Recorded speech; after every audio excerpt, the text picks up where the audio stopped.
सोचिए, अगर दुनिया की सबसे ताकतवर ताकत आपको अचानक कटघरे में खड़ा कर दे, अगर एक ऐसा आरोप सामने आए जो सिर्फ एक व्यक्ति पर नहीं बल्कि पूरे देश की प्रतिष्ठा पर सवाल खड़ा कर दे, तो क्या होगा? क्या ये सिर्फ एक कानूनी मामला है या इसके पीछे छिपा है अंतर्राष्ट्रीय राजनीति का कोई गहरा खेल? आज की कहानी सिर्फ एक इंसान की नहीं है, बल्कि उस अदृश्य जंग की है जो देशों के बीच खुले मैदान में नहीं बल्कि पर्दे के पीछे लड़ी जाती है। वीडियो शुरू करने से पहले आपसे एक छोटी सी अपील है। अगर आपको ऐसे गहरे और सच्चाई दिखाने वाले विषय पसंद है तो वीडियो को लाइक करें, चैनल को सब्सक्राइब करें और कमेंट में जरूर बताएं कि इस पूरे मामले पर आपकी क्या राय है। अब बिना समय गवाए चलिए सीधे उस कहानी में उतरते हैं जिसने दुनिया का ध्यान अपनी तरफ खींच लिया है। दुनिया की राजनीति में एक बात हमेशा कही जाती है, ताकतवर देश अपने नागरिकों की सुरक्षा के लिए किसी भी हद तक जा सकते हैं। कई बार ऐसा भी देखा गया है कि जो देश उनके खिलाफ आवाज उठाता है वो अचानक उनके निशाने पर आ जाता है।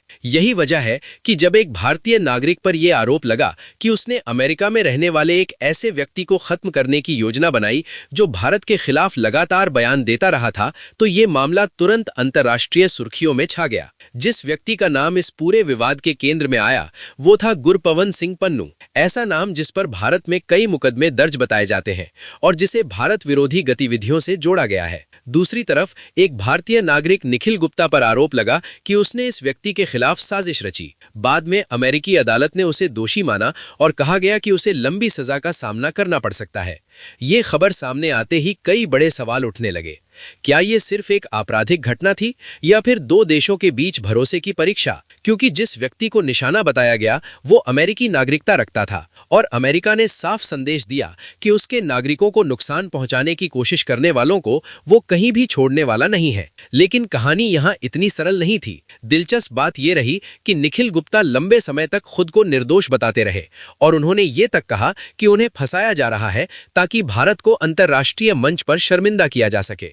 इस दावे ने पूरे मामले को और पेचीदा बना दिया, क्योंकि जब सच्चाई और आरोप आमने सामने खड़े हों तब सच पहचानना आसान नहीं होता। अमेरिका की जांच एजेंसी का कहना था कि अगर कोई उनके नागरिक को नुकसान पहुंचाने की कोशिश करेगा तो न्याय सुनिश्चित किया जाएगा। पर सवाल ये भी उठा कि आखिर ये योजना पकड़ी कैसे गई। बताया गया कि जिस व्यक्ति को कथित तौर पर इस काम के लिए संपर्क किया गया वो दरअसल एक अंडरकवर एजेंट निकला और वहीं से पूरा मामला खुल गया। गिरफ्तारी की कहानी भी किसी थ्रिलर से कम नहीं थी। निखिल गुप्ता को उस समय पकड़ा गया जब वो चेक रिपब्लिक में थे, जिसके बाद उन्हें अमेरिका को सौंप दिया गया। जैसे ही ये खबर बाहर आई, राजनैतिक गलियारों में हलचल मच गई। सवाल उठे, अगर ये किसी सरकारी इशारे पर हुआ तो ये बेहद गंभीर है और अगर बिना जानकारी के हुआ तो ये भी चिंताजनक है। अब इस कहानी का दूसरा चेहरा समझना जरूरी है। जिस व्यक्ति को निशाना बताया गया वो लंबे समय से खालिस्तान की मांग को लेकर सक्रिय बताया जाता रहा है। भारत सरकार ने उस पर आतंकी गतिविधियों से जुड़े आरोपों के तहत कार्रवाई की थी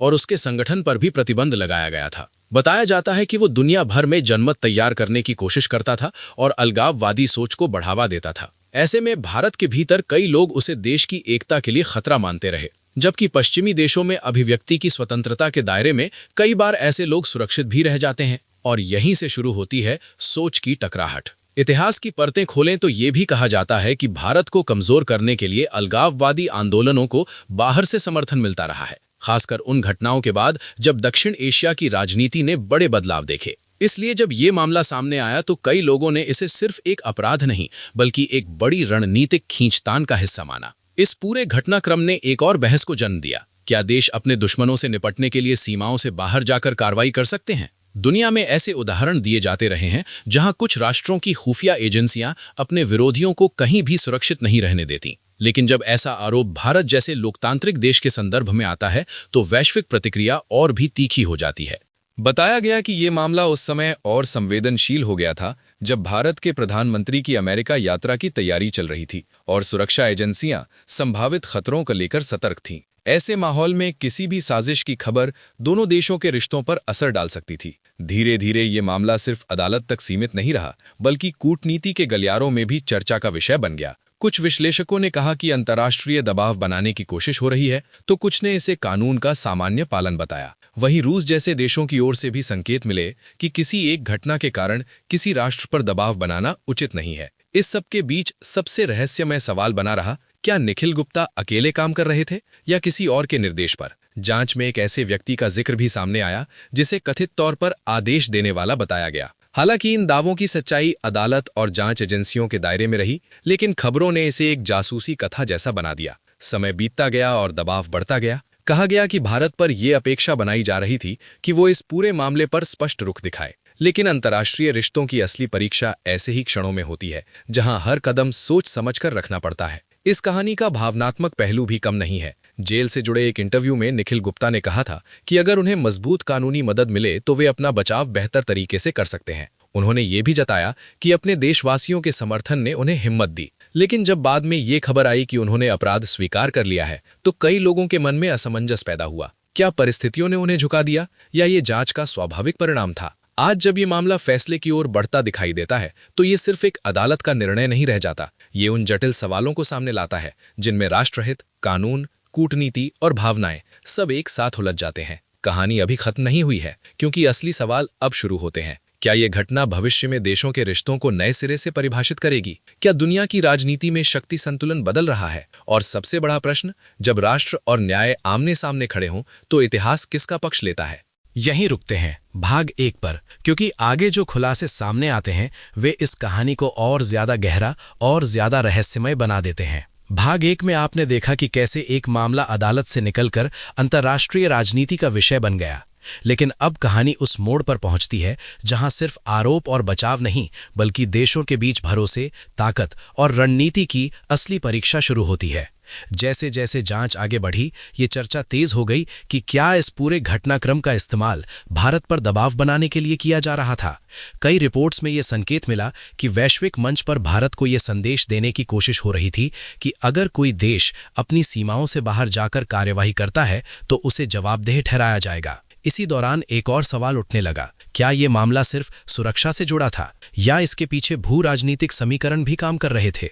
क्योंकि उसी समय दुनिया ऊर्जा, रक्षा और नए गठबंधनों के दौर से गुजर रही थी। कहा गया कि कुछ शक्तियां नहीं चाहती कि उभरते देश अपनी स्वतंत्र विदेश नीति पर बहुत मजबूती से खड़े रहें। बताया गया कि भारत पर यह दबाव भी बनाया जा रहा था कि वो अपने कुछ अंतर्राष्ट्रीय संबंधों को लेकर सावधानी बरते, खासकर उन देशों के साथ जिनसे उसके रणनीतिक और आर्थिक रिश्ते गहरे होते जा रहे थे। हालांकि भारत ने संकेत दिया कि वो अपने राष्ट्रीय हितों से समझौता करने वाला नहीं है और अपने फैसले खुद लेने की क्षमता रखता है। इस बीच जांच में एक कथित कड़ी और सामने आई, एक ऐसे अधिकारी का नाम जिसका जिक्र आदेश देने वाले के रूप में किया गया। बाद में खबर आई कि उसे भारत में गिरफ्तार भी किया गया, जिससे ये मामला और संवेदनशील हो गया।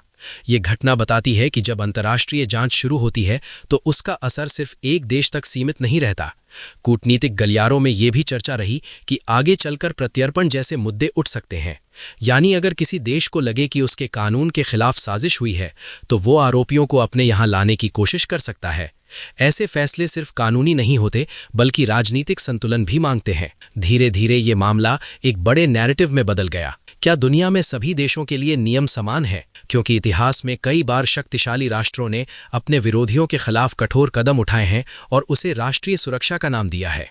लेकिन जब कोई उभरता हुआ देश कठोर रुख दिखाता है तो उस पर ज्यादा सवाल उठते हैं। यही अंतर अक्सर बहस का कारण बनता है। इस पूरे विवाद के बीच एक मानवीय पक्ष भी उभरकर सामने आया। जेल से जुड़े संदेशों में ये कहा गया कि अगर बेहतर कानूनी सहायता मिले तो अपना पक्ष मजबूत तरीके से रखा जा सकता है। साथ ही ये भावना भी व्यक्त की गई कि देशवासियों का समर्थन कठिन समय में हिम्मत देता है। लेकिन फिर वो खबर आई जिसने कई लोगों को चौंका दिया। अपराध स्वीकार करने की बात सामने आने लगी और सजा की संभावना बढ़ती दिखाई दी। इससे एक नई बहस शुरू हो गई। क्या ये न्यायिक प्रक्रिया का सामान्य परिणाम था या परिस्थितियों का दबाव इतना अधिक था कि रास्ता बदलना पड़ा? इसका जवाब शायद समय ही दे पाए। यहाँ एक और महत्वपूर्ण बात समझनी जरूरी है। अंतर्राष्ट्रीय राजनीति में अक्सर सच उतना सीधा नहीं होता जितना दिखाई देता है। कई बार जो घटनाएं सामने आती हैं उनके पीछे वर्षों की रणनीति, सुरक्षा चिंताएं और शक्ति संतुलन छिपा होता है। इसलिए ये मामला केवल एक व्यक्ति का नहीं बल्कि उस बदलती दुनिया का प्रतीक बन गया है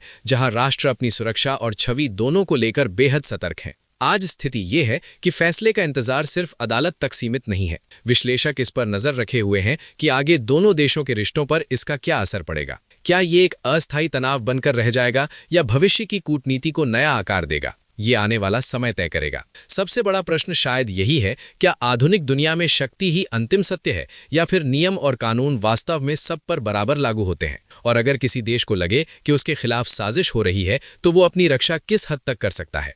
कहानी हमें ये भी सिखाती है कि वैश्विक मंच पर सम्मान सिर्फ आर्थिक ताकत से नहीं मिलता, बल्कि संतुलित फैसलों, मजबूत कूटनीति और धैर्य से भी बनता है। ऐसे मामले देशों को ये याद दिलाते हैं कि हर कदम का असर सीमाओं से बहुत दूर तक जाता है। अब जब ये अध्याय अपने निर्णायक मोड़ की तरफ बढ़ रहा है तो दुनिया देख रही है न्याय क्या दिशा लेगा और राजनीति इसे किस तरह प्रभावित करेगी। शायद यही अंतर्राष्ट्रीय संबंधों की असली जटिलता है, जहां दोस्ती और प्रतिस्पर्धा एक ही रास्ते पर साथ चलती हैं। अगर आपने यहां तक इस कहानी को सुना है तो आप समझ चुके होंगे कि ये सिर्फ एक घटना नहीं बल्कि बदलती वैश्विक व्यवस्था का संकेत है। आगे ऐसी घटनाएं दुनिया की राजनीति को किस दिशा में ले जाएंगी, ये हम सभी के लिए समझना जरूरी है। वीडियो खत्म करने से पहले आपसे एक जरूरी बात, अगर आपको ऐसे गहरे विश्लेषण और आंखें खोल देने वाली कहानियां पसंद आती हैं तो अभी वीडियो को लाइक करें, चैनल को सब्सक्राइब करें और कमेंट में जरूर लिखें कि इस पूरे मामले पर आपकी क्या सोच है। आपकी राय इस चर्चा को और मजबूत बनाती है। अगली कहानी में फिर मिलेंगे एक नए खुलासे के साथ।